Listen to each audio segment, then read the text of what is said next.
안녕하십니까? 오늘 말씀의 제목은 십자가는 성도의 지혜와 능력입니다. 십자가는 성도의 지혜와 능력입니다. 라는 제목으로 하나님 말씀 증거하도록 하겠습니다. 본문의 말씀 고린도전서 1장 18절부터 있는 말씀 중 18절, 24절, 25절에 있는 말씀을 함께 읽습니다. 십자가의 도가 멸망하는 자들에게는 미련한 것이요 구원을 받는 우리에게는 하나님의 능력이라. 오직 부르심을 받은 자들에게는 유대인이나 헬라인이나 그리스도는 하나님의 능력이요 하나님의 지혜니라. 하나님의 어리석음이 사람보다 지혜롭고 하나님의 약하심이 사람보다 강하니라. 함께 찬미하도록 하겠습니다.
바울은 본문에서 그가 왜 십자가만 붙들 수밖에 없었는지 이야기하고 있습니다. 복음의 핵심은 십자가입니다. 그러므로 그리스도인의 신앙의 핵심과 소망의 중심에는 항상 십자가가 있습니다. 그러나 신앙을 오래 할수록 또 신앙이 익숙해질수록 십자가를 생각하고 묵상하는 일은 게을러지고 깊은 묵상이 사라지기도 합니다. 잊지 않아야 할 것은 십자가가 나의 신앙의 핵심이고 내가 가진 모든 구원의 소망과 비전의 중심에 십자가가 없다면 아무 소용이 없다는 것을 잊지 않아야 합니다. 십자가가 항상 중심에 서 있는 신앙, 삶의 모습과 언어 속에서 십자가의 그림자가 항상 보이는 저와 여러분이 되기를 간절히 바랍니다. 그렇다면 십자가가 나의 능력과 지혜가 되는 신앙은 어떤 신앙인지 함께 살펴보기를 원합니다. 첫 번째는 십자가 복음의 능력을 믿는 신앙이 되어야 합니다. 18절입니다. 십자가의 도가 멸망하는 자들에게는 미련한 것이요 구원을 받는 우리에게는 하나님의 능력이라. 바울은 십자가 복음의 능력에 대해 말하고 있습니다. 십자가의 도, 곧 십자가의 복음은 그것을 믿지 않는 자들에게는 미련한 것으로 보일 것입니다. 그들은 십자가의 도가 인간이 만들어낸 단순한 종교적인 교리일 뿐이라고 생각해 십자가의 복음을 미련히 여기며 믿지 않는 것입니다. 그러나 십자가의 복음을 믿는 자들에게 십자가는 구원을 주시는 하나님의 능력입니다. 죄로 인해 하나님의 진노와 형벌 아래에 있는 죄인이 십자가 복음을 믿음으로 하나님 나라에 들어가게 되는 것입니다. 십자가는 인간을 구원하는 능력이며 하나님의 구원의 지혜가 그 속에 있습니다. 또한 그 속에는 인간을 사랑하는 하나님의 사랑의 증거가 있으며 더 나아가 온 우주를 향한 하나님의 사랑의 증거가 바로 십자가인 것입니다. 그 속에는 죄와 죄인을 다루시는 하나님 나라의 법과 질서가 있으며 그 법과 질서 속에서 조화와 능력을 펼치시는 하나님의 품성이 십자가에 드러나 있는 것입니다. 그렇기에 십자가를 믿음으로 바라보는 성도와 교회에게 하나님은 하나님의 품성과 지혜와 사랑의 증거를 보여주실 것입니다. 하나님의 품성을 알고자 한다면 죄로 인해 연약해지고 배신한 죄인을 하나님이 어떻게 취급하시는지 또 하나님 나라의 법과 질서를 알고자 한다면 십자가를 바라보는 저와 여러분 되기를 간절히 바랍니다. 두 번째는 십자가 복음의 지혜를 배우는 신앙이 되어야 합니다. 21절입니다. 하나님의 지혜에 있어서는 이 세상이 자기 지혜로 하나님을 알지 못하므로 하나님께서 전도에 미련한 것으로 믿는 자들을 구원하시기를 기뻐하셨도다. 바울은 이사야 29장 14절을 인용하며 하나님의 지혜가 지혜 있는 자들의 지혜와 총명 있는 자들의 총명을 패했다고 말하고 있습니다. 이사야 29장 14절을 함께 보도록 하겠습니다. 그러므로 내가 이 백성 중에 기이한 일, 곧 기이하고 가장 기이한 일을 다시 행하리니 그들 중에서 지혜자의 지혜가 없어지고 명철자의 총명이 가려지리라. 세상은 자기의 지혜로 하나님의 지혜를 알 수 없습니다. 세상의 어떤 지혜와 경험과 학자들의 지식도 하나님의 지혜인 십자가를 다 이해할 수 없습니다. 인간의 타당성과 인간의 합리성은 십자가와 거리가 멀 수밖에 없는 것입니다. 십자가 속에는 하나님의 지혜가 숨어 있습니다.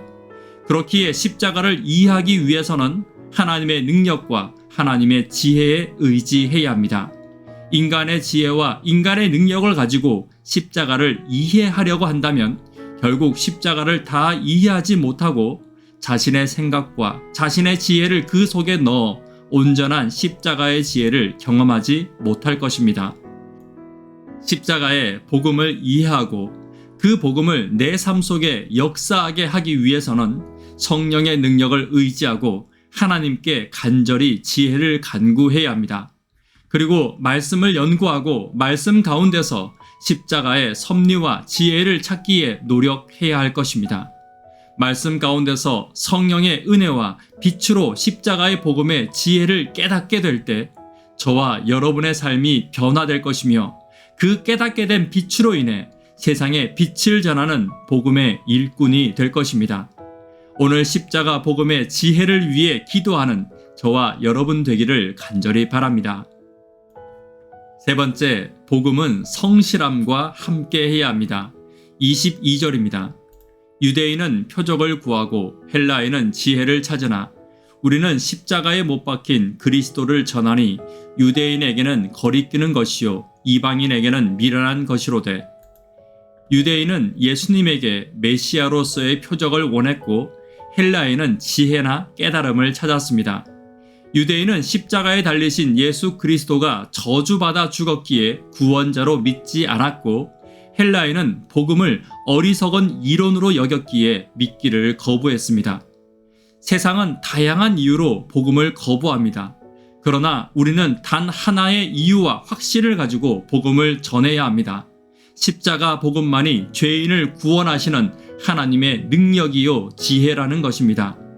사단은 복음을 시기하고 세상은 복음을 의심하지만 우리는 복음을 확신하기에 세상 가운데 복음을 전해야 하는 것입니다.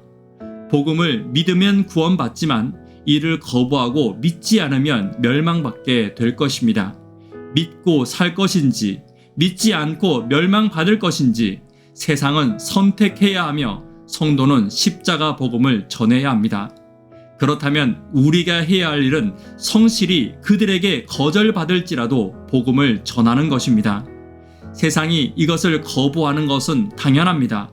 믿지 않는 것도 당연합니다. 그러나 그들을 향해 복음을 외칠 책임이 저와 여러분에게는 있습니다. 십자가의 복음을 성실히 연구하고 성령의 지혜를 성실히 간구하고 십자가의 복음을 성실히 전하는 저와 여러분 되기를 간절히 바랍니다. 말씀의 결론 맺도록 하겠습니다. 십자가의 지혜와 능력을 믿는 성도의 삶은 어떤 삶입니까? 십자가가 복음의 능력임을 믿는 삶을 살아야 합니다. 십자가 복음의 지혜를 배우고 따르는 신앙이 되어야 합니다. 십자가 복음 앞에 항상 성실한 저와 여러분들이 되기를 간절히 바랍니다. 기도 제목 함께 나누도록 하겠습니다. 구도자들을 위하여 기도해 주십시오. 그들에게 십자가의 복음이 확실히 들어가도록 성령의 지혜를 간구하시는 저와 여러분 되기를 간절히 바랍니다. 교회의 부흥과 비전과 꿈을 위해서 청년, 학생, 어린이들을 위해서 기도 부탁드립니다. 십자가가 성도의 능력과 지혜임을 잊지 않고 십자가의 능력과 지혜를 성령께 간구하고 성실히 십자가를 전하는 내가 되기를 위해서 기도 부탁드립니다. 개인적으로 기도하도록 하겠습니다. 감사합니다.